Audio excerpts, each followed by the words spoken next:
Hello, Hello. and welcome back to the SWAN pricing show. Today, we are going to be talking about setting the sales frame, right? Okay.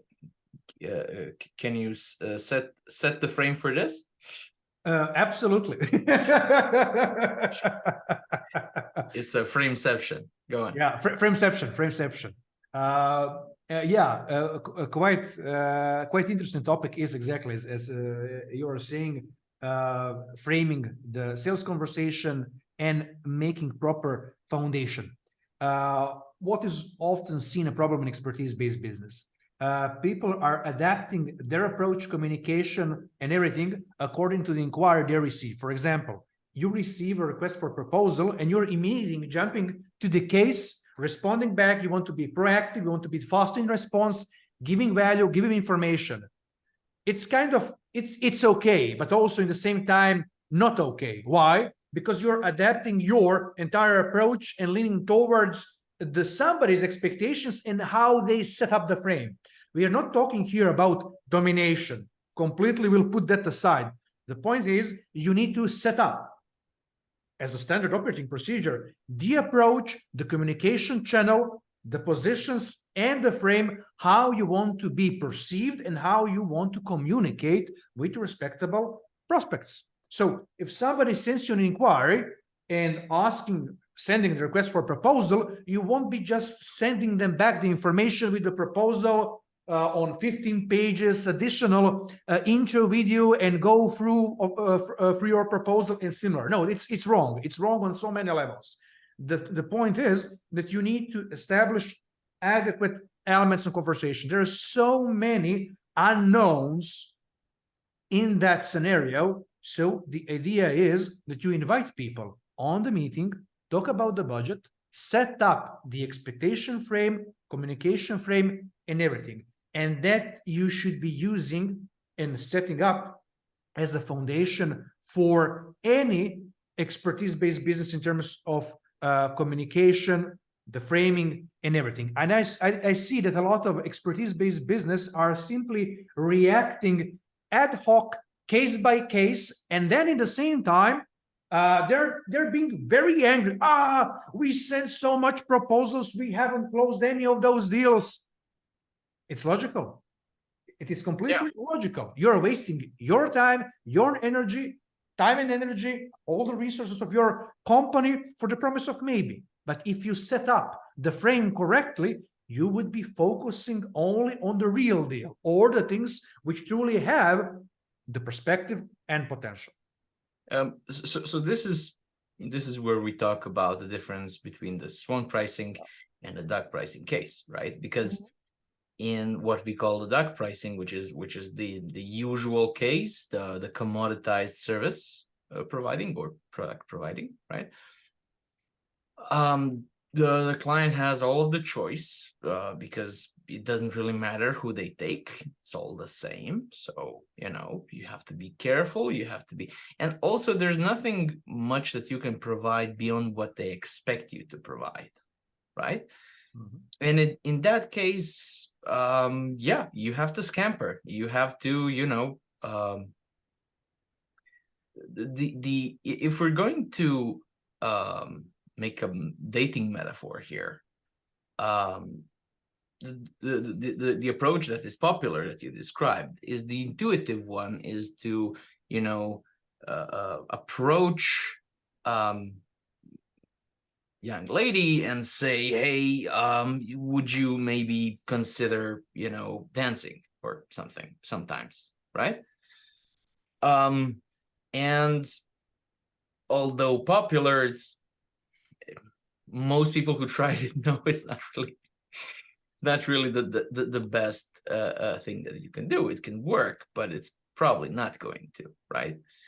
Because that's you setting the scenario in which it's basically nothing to do with you. You can be lucky or not lucky, right? And you would feel so lucky if the one dancing with her is you. And the approach that I think we should be aiming for, still within the metaphor, is to say, hi, I like you. But so I'm going to be at this club on Thursdays in general. If you like, show up and we'll see how that goes, right? I'm going to be there either way. Just if you come, I would like you to show up. If you do, you do. If you don't, you don't. It's not a date. It is if you show up, but if it isn't, I'll be there anyway, right? That's a completely different frame if we're talking about framing here, right? So, you told me in the pre-show that you had a case where somebody said, hi, we're setting up a restaurant or something, and then you know how much, how much for them apples, right? How much for that? So tell the scenario again. Yeah. It was very funny, at least for me. Simply because I'm always the guy with the crowbar in the hand. Yeah, the restaurant, they're opening up and they were asking to receive help and support. They're looking for a marketing agency which can help them and guide them. The point is they have set up already the frame in terms of their requirement, how they see what they need. And we said, yeah, sorry, but we are not providing a la carte menu for you. We need to set up the proper frame, having a conversation, paid consultancy. And on that respectable foundation, we can build the strategy, requirements, and our short-term and long-term plan with the expectations and goals. So that is the way how we are playing that game. Not accepting anything what comes along and what is being received from the other end on the other side in terms of inquiry, etc. So that's it. I must say that one thing is for sure, with that approach, you'll be rejecting a crazy amount of people. That is the fact. But also, when you see the overall picture and the big picture, you're not closing all the deals which came to your lab. No, you're closing only those which have adequate budget, adequate potential, when you see and feel the sync with those people, and that's it. So the same thing is here. So you're not losing opportunities, you're just being focused on the things which matter. Other way around, you can waste all of your available business-wise time for sending proposals, talking with the people about potential future, etc., but nothing from that will end up in your cup. Nothing will end up as your business partner or a client. And that is the harsh reality, but it is a reality. Yeah, absolutely. So if just like with the dating case, it's about setting the frame. It's also about correcting the frame, because they thought they were looking for office cleaners, right? Yeah. We need our offices cleaned. How much? And for that thing, which is a noble work, but it's commoditized, it really doesn't matter, right? As long as the office cleaners are professional, doesn't really matter who exactly cleans, right? So that's the right approach for that. It's just that your services are not in the same category, and nobody told them that. So it's nobody's fault. However, you need to correct the frame. It's like they wouldn't come to a doctor and say, I need a heart surgery because I feel funny when I stand up. So I need a heart surgery. How much for that? And can you do it by Tuesday? Do it. You can tell me your symptoms and I will take them seriously. I will, however, do many more tests, and then I will tell you what you need and how long that takes. You can take it or leave it, but you're not the one who says what needs to be done here. That's me. You come with your symptoms, and I take them seriously, but they're just a part of what I need to know and what you need to know in order to see what needs to be done here. You have a problem, you're right about that. You think you know what needs to be done about that, you're probably wrong about that, right? This can be said with more or less sugar poured on top, but this is the situation. Because otherwise, if a doctor would let a patient dictate what needs to be done, not just opt out, but say, no, you don't think I need my arm sawed off, but I do. I would sleep better with that.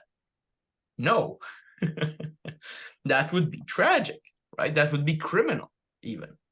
Yeah. So by the nature of an expert's work, of a professional expert's work, we're not order takers, and we shouldn't act like order takers. So somebody comes off and asks for the menu, and they pick stuff from the menu and maybe change the menu a little bit because the customer is always right. Nice one. No. Absolutely not, right? Yeah. So I mean, so maybe a doctor is a far away let's say reference to most people. They don't see themselves as doctor, but we do often see ourselves as teachers, if we're consultants, if we're coaches, especially. In my case, mentor, right? And it still wouldn't make sense if somebody enrolled in a class to dictate what is going to be taught and how and when, right? It still wouldn't make sense. Yes, they're customers. They are paying for the education. They don't get to say, no, I don't want to learn this, or, I don't think I need this. That's not the frame, man. That's not the frame, right? So, what do you do to correct the frame? How does it usually go? So you told us the case that happened the other day. Is exactly how it usually goes, or are there some differences? There are differences. They vary from case to case. Okay, more often than not, people are coming to us from the perspective of direct referral. But this was kind of organic inquiry, and it's kind of logical. People have the knowledge and information, and starting with some kind of frame, because they need to start with something, and it is okay. But when you are approaching to correction of the respectable frame, as you mentioned, the very important thing is, okay, you appreciate it, give all the understanding, and switch toward the perspective how you are doing stuff, meaning not entering too deeply in terms of explaining, we should do this or that. No, you just give them a sentence, 2 or 3 tops, how things work and operate in collaboration with you. So next step is meeting. After that, we can expect this. From that point, we can expect this or that. And the ball is in their courtyard. They'll or agree or say, no, I don't have time for it. Awesome. I also don't have time for this type of conversation. Not me, anybody from expertise-based business, especially people who are not ready to invest their time for their respective business in conversation and speaking with somebody who they ask for help and support. You know what can happen if you accept that collaboration in some crazy case and scenario. All the possible results, if they lack or if you don't succeed or reach the goals, you are the one who will be blamed for that.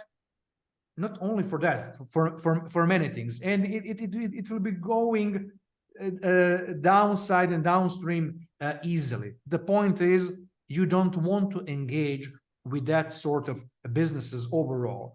The point is, if you're the expert, you need to have a strong and solid rock stance. I'm not talking here about being an arrogant asshole. No, being very polite and simply say and share the frame, the format, and conversation, how things are generally operating. In the end, guide them. And one big advantage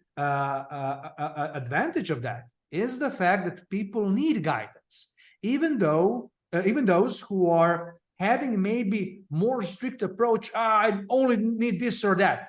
When they see the larger picture, the perspective, and when they feel the value they can receive from you or already receiving, they'll be switching the paradigm and adapting to your frame, because your frame is the expert's frame.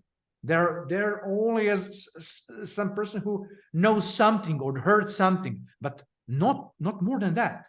And there is no place for you being angry or on anybody. No. Your role here is to guide them toward the desired result. Desired result is adequate conversation. See, are you a good fit? You are not. Organize paid consultancy or not.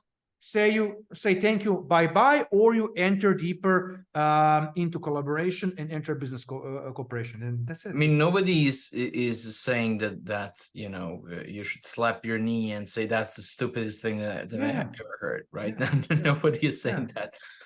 That's the correct that's the correct frame toward the client. Nobody's saying that, but I think people underestimate their negotiating power, and because they're stuck in thinking of, you know, he can go and talk to anybody else. There's a high probability that they don't. Now, there's another there are many other marketing agencies, yes, of course, but each of you are more suitable for some kinds of work, right? And this is why you refer business that is not suitable for you to somebody else, and they refer it to you. And this is not really what happens in the duck world so much. So one potato seller will not say, no, you know what, you should probably go to the other guy. He's selling the same thing as I am at slightly, you know, lower prices. I think you should go and think about buying it from him. That's not what happens. We do it all the time. We do it all the time. And because it's a different market, right? It's a different market. It kind of looks the same if you squint, and this is why I talk about candy versus medicine, right? They're both, you know, pills that you put in your mouth and they make you happy. Sure, there's also drugs in there now that I think of it, but they're still not the same by far, right? And candy is much easier to compare. So, okay, yeah, this is 12 grams of lollipops, and, you know, versus 12 grams of high-end pralines, right? Not exactly the same thing, but grams are grams and sugar is sugar. And in both cases, you're going to end up, you know, feeling the sugar, right? There are some differences in consummation, but it's far from saying a coach is a coach. You know, a marketing agency is a marketing agency. You just, you know, you tell them you want a campaign and you get a campaign, and it's just you give them 10 kilograms of campaign, and that's it. And that's it. And, you know, grams or grams would be, you know, per hour is a per hour. These guys charge $12 per hour, and these guys charge 40. So obviously the $12 per hour are a better choice. Absolutely not, right? Absolutely not. It's like saying, you know, so this is a antidepressant that's, you know, $60 per gram, and this is a laxative, $12 per gram. It's obviously better to take the laxative. Depending on the problem, right? It has a high chance of making the problem worse if you're thinking per gram or per hour, right? So I think frame correction is important in sales, and I think we talked about this. But the way you set up the expectations in a sales environment, it will roll over into working with you. So a client that is seeing you as an expert, as an expert professional, is less likely to say, you know, I like this, but I would like it to be more blue. You know, can you make it more blue? My mom said that you shouldn't use this kind of frame because she doesn't like it. And my dog barks funny when he sees the commercial. Could you change this? You know, just like they wouldn't dream of saying, you know, that Napoleon guy seemed kind of, I don't know, weird. Maybe we could go and talk about his secretary or something. Just, no. So the frame is different and should be seen as different. So I think that's an important point to make. We're not the ones changing the frame. The frame already is different. It just shouldn't be viewed as a candy shop when it's a medicine shop. It's a drugstore, right? So yes, there's people in there selling pills that make you feel better. That doesn't make it a candy shop. And they shouldn't act like it is, and we shouldn't act like we're selling candy, right? Exactly. Right.